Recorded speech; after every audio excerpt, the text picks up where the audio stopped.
Man, your boy Konohamaru is always fumbling, man. Like, that's his new name. Whenever I see him on the panel, his name is the Fumbler. That's all it is, man. Oh my gosh, man. I'm going to send you to the same place I sent the 7th Hokage, Boruto. What's up, y'all? We back at it. We just got the latest chapter of Boruto 2 Blue Vortex, chapter 20, and your girl Sarada. Oh my gosh. We see that she's unlocked a new power, unlike anything we've seen before. Now, I'm just giving my guess of what I think her power is. You guys can let me know what you guys think it is as well in the comment section below. You guys be cooking with the ideas and stuff. So, hey, yo, let me know your thoughts on it. But I feel like she's creating many black holes, and whatever she sets the target to be, those black holes will absorb whatever that target is into itself, where it will cease to exist. I don't think it's going to another dimension or whatever the case like it is with Kakashi and Obito. No, I think whatever gets sucked into those black holes are destroyed. They cease to exist, man. That's just my thoughts on it. I could be wrong, but if that is the case about her power, she might be broken as hell. Granted, her only weakness will be the more she uses that power, the more she'll lose her light. Now, someone did mention in my spoiler video that there's a chance that someone could go to the village with that one clan of all those clones that actually, I think they call the Shin clan. I'm not sure what the name, I can't remember them too well, but someone could go there, you know, Sadara could go there and get one of their eyes to get internal light. Now that's very possible, but I like the idea of maybe like, you know, her getting, you know, Sasuke eye to get internal light, at least in one of her eyes. But it all just depends on how much she uses it. Now, when it comes to Sasuke, we seeing his sight fading after he went to the summit, the Kage summit. And I mean, he did wreck shop there. He did wreck shop there. But yeah, that's when his light started to fade. But he did utilize his eye for a very long, extended period. For her, you know, it might just be for this one battle, then she might, you know, deactivate it, or just for this one moment in general and deactivate it. So maybe her light isn't in danger of actually fading away. Also, when it comes to her, she obtained her power differently. You know, when you look at like Sasuke and, you know, everyone who obtained their powers, they got it because they lost someone who meant so much to them. Now, in a way, you can say she lost Boruto, but no, it was more so her feelings towards Boruto that allowed her to unlock her power. Now, we know love and hatred is what fuels the, you know, saying the Sharingans, but hers was more so like love and concern as opposed to love and hatred. And I guess if you want to say hatred was involved, it was more so she hated the situation her friend Boruto was in. So when it comes to her obtaining her powers, I feel like it's different when it comes to other, you know, Uchiha members. Now that's just me. That's just my thoughts on the matter. Don't kill me. I know someone's gonna be in the comment like, Nero, you know what I'm saying? Like, I know someone's gonna get mad, and I do apologize. Also, I'm not the best with names, you know what I'm saying? Like, yo, the tongue don't be moving sometimes, pause. But someone's gonna make that nasty. But yeah, just to see her utilize her power, oh man, this was amazing. Now, I know in the previous chapter review, when it comes to Yadu, I said some harsh things about her. I did. I'm not afraid to admit it. I said it was her fault that things are going down the way they're going down. But after what happened to her in this chapter, I feel bad, man. I feel bad. Like, I said I wanted that to happen, but I didn't think it would happen. So, yeah, man. Yeah, man. I'm sorry, man. It's a wrap for your girl. Konohamaru, some people are going to be like, he did his thing. And he did, to a certain extent. He did do his thing. But he still fumbled a little bit. Like he might ain't dropped the ball completely, but it ain't in the same spot he could have had it in from the beginning of the chapter, if that makes sense to you guys. Like, damn, Konohamaru, please do something. You know what he messed up at? You know what he truly messed? I wouldn't even have went the route he went. You know, granted, seeing him do what he did was amazing. You know, I shout out to him for doing that attack. It took me back to like the pain battle with Naruto, you know, seeing that move. But no, what he should have did, man, look, man, I would have gave her a kiss on the cheek, man. Yo, she would have been yours, man. You could have been like, yo, let's go and take the rest of the Shinjus down together. I guarantee you, she would have been like, I'm down for the cause. Like, that's what he was supposed to do, man. He was supposed to be marching towards the rest of the Senju, and Konohamaru was supposed to be next to her like, yeah, we're coming for you, you know what I'm saying, Jorah, yeah, we're coming for you. That's how that shit should have went down. The path he chose, I don't think was the smartest in my opinion. Like, I know Shikamaru told him to gain their trust, but I would have used that trust and took it a whole lot further, man. I would have had her eating out the palm of my hands like, yo, we about to take down all of these beasts. That's just what I would have did. But also, when it comes to Jorah, it seems like he's able to feel the experiences that the other Senju have. Because there's a moment where tears start coming down, you know what I'm saying, Matsuri's eyes. And the next thing you know, you see tears coming down Jorah's eyes. Now, with that being said, does that mean it's kind of impossible to portray this guy because he's in line with their feelings? Or maybe he was shedding a tear because he was like, yo, Matsuri is about to meet her end. She's about to make a fatal mistake. Maybe that could be the case, but I feel like it's more so leaning towards him being able to experience the feelings that his comrades experience. And if that's the case, there's no way you can portray this guy. But when you look at what when he actually starts shedding a tear, in the background, you had your boy Hidori. He was actually observing and watching him. So I wonder if he was observing because he will be that guy to portray him at some point in time in the story, or is it more so him concerned over his leader? I'm really curious about that. But yo, all in all, very great chapter, man. Like, yo, damn, I don't know what to say. Your boy Sasuke would be proud. But we about to get into this, man. Make sure you subscribe, hit the bell for all notifications. I would greatly appreciate it, man. You better subscribe, man. And look, I don't want to have to find you guys, but I will if I had to. You better subscribe. But nah, we get this amazing color page with your boy Konohamaru on it. Now, I'm going to be honest with you. This is probably my least favorite one. Yeah, it's probably my least favorite one. I don't know if that's wind in the background, Rasengan in the background, wood, tree. I'm not sure what that is in the background. Now, I will say, I do love Konohamaru's, time skip outfit. I feel like this is the dopest he's looked in the series with the all black, with the V-neck and the jacket. That joint look cold. Now, what makes this not a good color page for me is the pose. Like, yo, what's up with this man's stance? Like, he got that vogue, like, take the picture, Mike. Take the picture. Like, what? Like, yo, get your ass out of here. He could have had a different pose. He could have been standing like this, arms crossed, one arm. He could have been doing anything, but not the one leg tilted, arm on the shoulder. Take the picture. Like, no, what is this guy doing, man? What is Konohamaru doing right here? But hey, yo, enough of that. We're going to get into the chapter. Let me know y'all thoughts on this color page, how y'all feel about it. You feel like it's one of your favorites or one of your least favorite? Like I said, love the fact that we get to see a closer look of his outfit, but I'm not a fan of the color page itself. But the name of the chapter is Because of Love. I do like that. But anyway, the chapter starts off where you got Matsuri, she's trying to devour Konohamaru. And I ain't gonna lie, that shit looks scary, man. You surrounded by the trees and stuff, and you got Konohamaru cussing out blood, and he's looking at her and stuff like that. Yo, that's some scary stuff. That would have been some stuff, like, honestly, I give Konohamaru some respect. Because in that situation, I don't think I would have been able to maintain. I think I would have been like saying whatever she needed to hear to save my life. I think I would have folded, and I probably wouldn't have been a shinobi anymore. I would have been like, well, they're trying to portray you. They want me to hurt you. I probably would have been doing all types of crazy shit like that. I know. Some of y'all like, yo, damn, Nero. Hey, look, it is what it is. I will survive. But anyway, you got it where, Konohamaru was talking to her saying like, yo, you don't want to devour me, because if you do, we won't be able to have this great talk that we've been having. You said this is the best day of your life. If you devour me, this will no longer be able to happen. This will be your last and only time. And then you have it where she seems as if she's thinking and considering the words that your boy Konohamaru is giving her. And she says like, yo, this is what frustrates me, because, on one side, I feel like I need to devour you. On the other side, I feel like I don't want to. And she says like, yo, you're dangerous to me. It's making me go crazy. And a girl who's going crazy probably would do anything for you. Granted, you can't cheat on her because you might get taken out. But you should add her to your team, man. Like, Konohamaru ain't thinking, man. Put her on the team, yo. No one could touch you.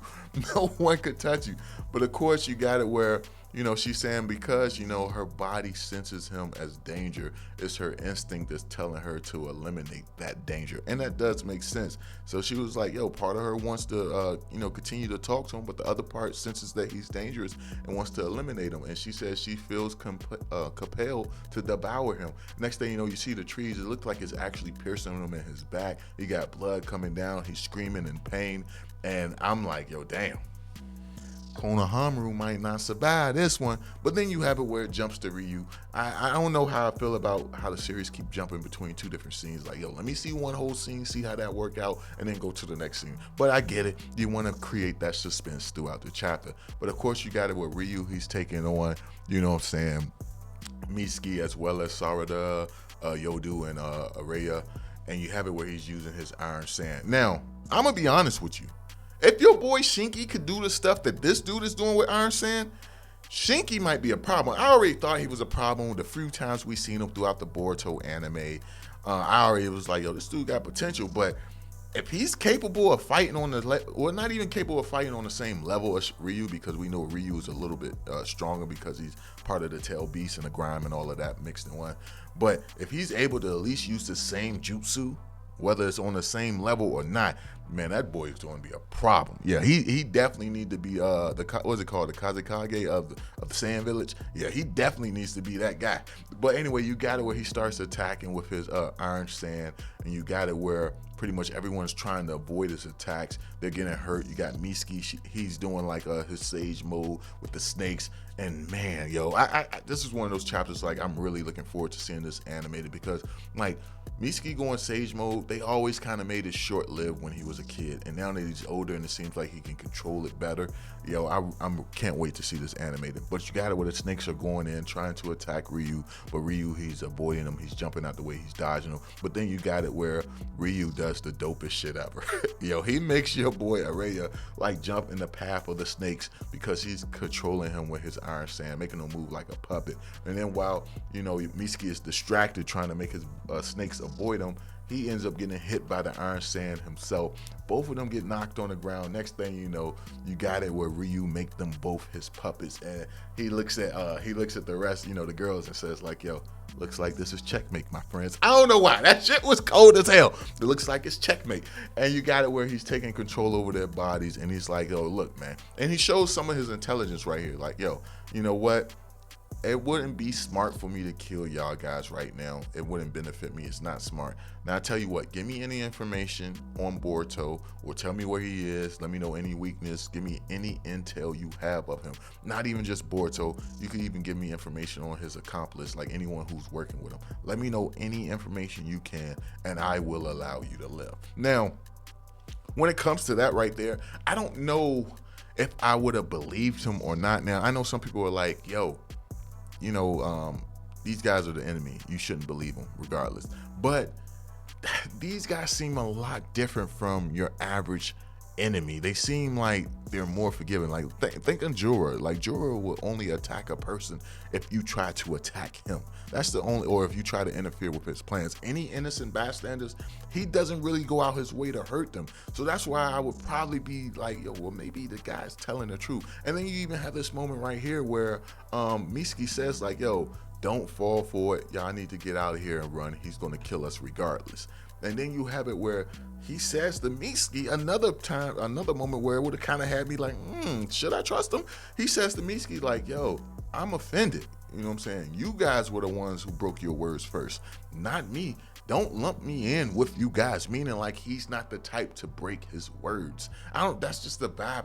You know what I'm saying? I feel like he might be trustworthy. You guys let me know, man, or put in the comments, nah, Nero, he would have got your ass. Like, just let me know.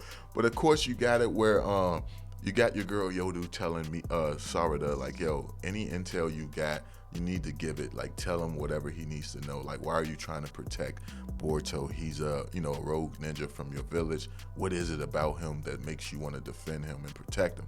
But of course, Sarada, she says like, yo, I don't have any intel on him. And then that's when she starts thinking about the class rep and how the class rep is saying like, yo, we don't have any crucial intel on Boruto, and that's why we're able to walk around so freely.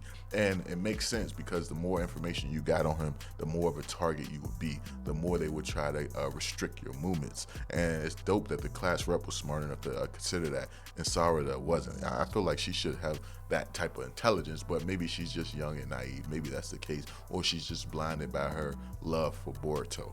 But anyway, you got it where they say they don't have any information, they don't have any intel to give, but Yadu offers up herself, which is a pretty dope moment. She says, you could have me instead. Like, yo, I'll cooperate with you, and I'll use my enemy detecting abilities to aid you. We could go find Boruto together. Now, I'm curious, how strong is her detect abilities? I know we saw a little bit of it in the previous chapter, but I'm just curious, like, how much value that would hold in searching for Boruto. Like, could she actually find him should she choose to? Is it better than any other of the tracking shinobis that's within the Naruto Boruto universe? I'm very curious about it. Like, maybe we'll find out at some point in time.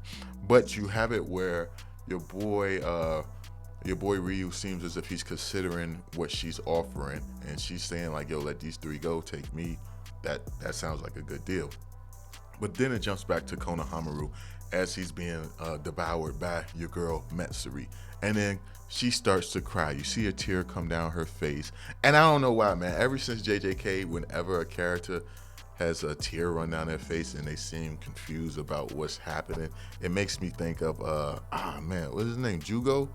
When he had the tear come down his face and he was like, what is this? And Sukuna was like, I don't know. I've never experienced anything like that. And then Jugo's dead. Like, that's what it made me think of. Whenever I see a tear and a character doesn't know, JJK ruined me when it comes to that. But you got the eye rolling, the teardrop rolling down her face, and she's looking like, yo, what is this dropping from my eye? Of course, Konohamaru was able to see it, and he says, Matsuri, you know what I'm saying, like, yo, what's going on? Why are you shedding tears? And then she's thinking to herself, like, yo, her heart is racing, you know what I'm saying, just from him calling her name. You know, what is this liquid coming from my eyes, pouring from my eyes? And then you have it where Konohamaru says, this is tears. You must be feeling sad, which means you don't want to kill me. That's what I'm talking about. Yo, Konohamaru has her in the palm of his hands, man. I'm telling you, man, I would have been like, yo, get your ass over here, give me a kiss, girl. And yo, everything would have been settled. She would have been part of the Konoha, shinobi class. She would have been a fighter for the Leaf Village. You know, that's all that needed to be done. He really fumbled, man. But anyway, you got it where it jumps to Jorah as well as Hidori, as they're actually just sitting by the cube, and then you have it where the tear rolls down the eye of your boy Jorah, and that's where I feel like, you know, maybe he can feel the emotions and feelings of his comrades, or, you know what I'm saying, something along the lines. Or maybe it's just because, that's gotta be the case. My mind is racing trying to figure out how that works. But you have it where Hidori, he's actually looking as well, and he's observing Jorah as the tear rolls down his face. And I'm very curious what's in his mind, because he doesn't really give a statement. He just has that look like, as if he just observed some new information that may prove valuable in the future. But next thing you know, it jumps back to Matsuri as she has tears, and she's asking like, yo, what the heck are tears? What's going on with me? And he was like, yo, Matsuri, do me a favor.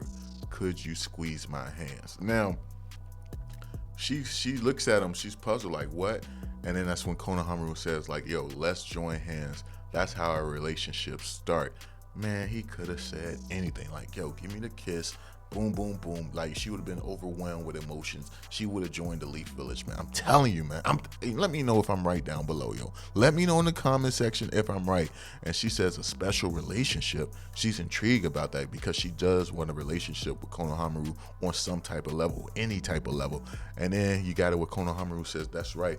It's the first step for the two of us. Then you have it where she grabs his hands, and you see that she's overwhelmed with emotions. She's like, yo, it's so warm. And then it has a flashback of Shikamaru saying to Konohamaru, become friends with them. You know what I'm saying? Win them over. You know, they're wild beasts, but they're still innocent cubs. And then, you know, because they don't know the world, they don't know the portrayal of man and how people lie.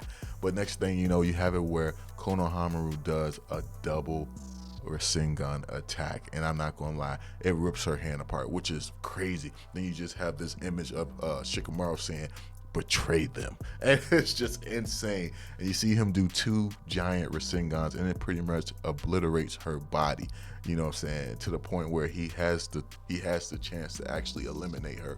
And then you got flashbacks of Shikamaru steady popping in saying like, yo, this is a perfect plan if you truly consider them nothing but foes. Get them to drop their guard and you can kill them. So these are all the words of Shikamaru. These aren't the words or plans of your boy Konohamaru, which is where Shikamaru made his biggest mistake, expecting him to be a real shinobi. But you see her being attacked by Konohamaru and she calls out his name. Now that right there seems like even though she's being killed by him, she still cares for him. She has feelings for him. The fact that she's being attacked, it's not an angry Konohamaru. It's more so like Konohamaru-chan, like she's sad that she was betrayed, not angered. And that's crazy. But her doing that, it causes your boy Konohamaru to tense up. Like I said, he's the fumbler. He's the fumbler. That's his new name. Whenever we see him on screen, we're gonna call him the fumbler. But of course, you have it where it jumps back to Jorah and he's like talking because of love, you know, Matsuri wavered over devouring him and allowed him to trick her and deliver a painful counterattack. And also because of love, you know, Konohamaru fell prey to doubt and foolishly let victory slip from his grasp. And it's just like you got the bug and, you know, the bug Senju. I could never remember his name, but the bug Senju, maybe because we don't see him a lot on the panels. The bug Senju, as well as, you know, Hidori, you know, they're both watching, or they're both listening to Jorah as he explains the situation. But next thing you know, you got it where Matsuri, she kind of gets her composure and she goes in for the counterattack. But then it jumps from that to Ryu and his battle against Sarada and the others. And you have it where Ryu actually impales Yadu, and like, yo, this is a brutal attack. This is a brutal attack, yo.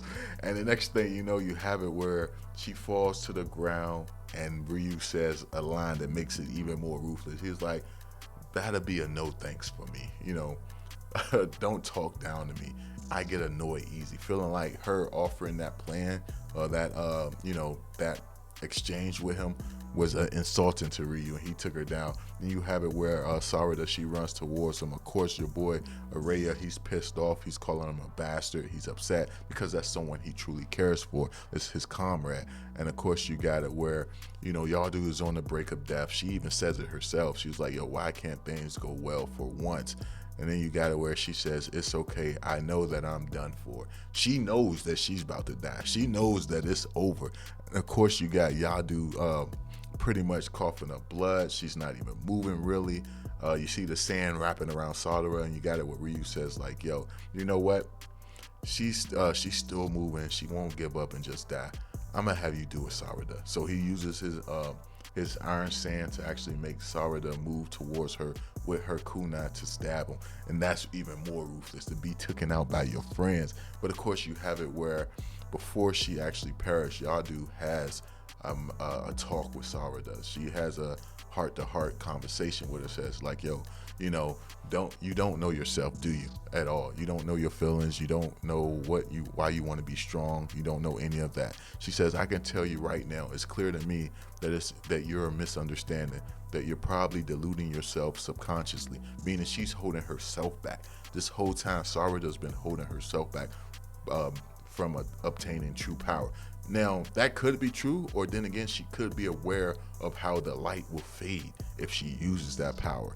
And then you got to where Sarada, she says like, yo, what are you talking about? She says, I'm referring to the power that you've been letting rot. So she's aware of Sarada's power, and I'm very curious about that. How does she know about Sarada's power? Unless she's just assuming because of who Sarada is. But next thing you know, you got it where it jumps to Ryu, and he says like, yo, you know, how stubborn, clinging to life. You know, you seem to be in pain. Why don't you finish her off? And you see Sarada coming with the kunai, about to stab her. And of course, Yadu continues to speak to her, saying like, yo, I don't know why or what you're holding back for, but it's okay to use it for things other than just the greater good. It says you're allowed to use it for and only for that special person in your life, to protect them. And then of course you jump back to Ryu and he says like, yo, it's okay, Uchiha girl, let's get going. Referring to he wants her to finish off Yadu. But next thing you know, the sand that's around her body forcing her to move and, you know, take out Yadu disappears. She drops the actual kunai, and you have it where Ryu says like, yo, what happened to the iron sand? It's peeling away. Next thing you know, you just see this little black hole in the middle of the air, and all of the iron sand is being sucked into this hole to the point that everyone else is able to move. Mitsuki restraints is gone. You know what I'm saying? Araya restraints is gone. Next thing you know, you have it with Mitsuki saying like, yo, what's going on? All of the iron sand is gathering to one spot. It's being sucked in. Then they show a close up of your girl Sarada, and you see it. You see it. The Mangekyo Sharingan has been activated, and this how the chapter ends. And it's like, yo, I need more. I need to see what happened next. Yo, this shit was a crazy way to end the chapter. I'm sorry if the video is a little long, but hey, yo, we gotta talk about it, man. We gotta talk about it. But let me know y'all thoughts down below. What do you think is going to happen next? Do you think Ryu is actually going to bite the dust? You think Metsuri is going to bite the dust? Or do you think it's going to be one of our heroes? Yadu, she's already gone. She already said it herself. She's out of here. But let me know y'all thoughts down below, and I will catch y'all in the next one. Peace.